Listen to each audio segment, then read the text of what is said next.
Totoo bang malaya ang Pilipinas? Yan ang pag-uusisa ng ACT Teachers Party List kaugnay ng mga banta ng panghihimasok ng ibang bansa sa mga usaping pangbansa ng Pilipinas.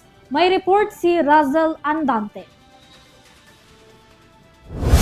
Sa kabila ng kalayaan ay patuloy pa rin umanong nahaharap ang bansa sa mga banta kontra sa soberanya. Ito ang naging sentro ng mensahe ng ACT Teachers Party List kasabay ng ika-127 anibersaryo ng kalayaan ng Pilipinas.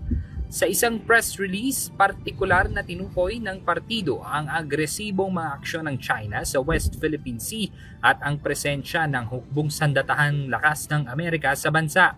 Hindi rin naiwasang ihambing ng mga kongresista ang pangyayaring ito sa naging relasyon dati ng Amerika sa Pilipinas noong Spanish-American War kung saan nasakop ang Pilipinas sa loob ng halos 5 dekada. Binatikos din ng mga mambabatas ang kapalpakan umano ng administrasyon sa pagpapanatili ng tunay na kalayaan kaugnay sa patuloy na presensya ng iba pang military forces sa bansa sa pamamagitan ng Enhanced Defense Cooperative Agreement o EDCA at ang patuloy din na pagdepende umano sa ibang mga bansa sa usaping pang-ekonomiya.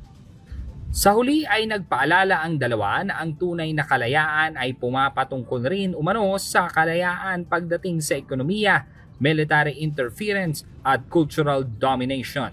Para sa Kalayaan 2025, John Razel Andante, sumasaludo sa bawat Pilipino.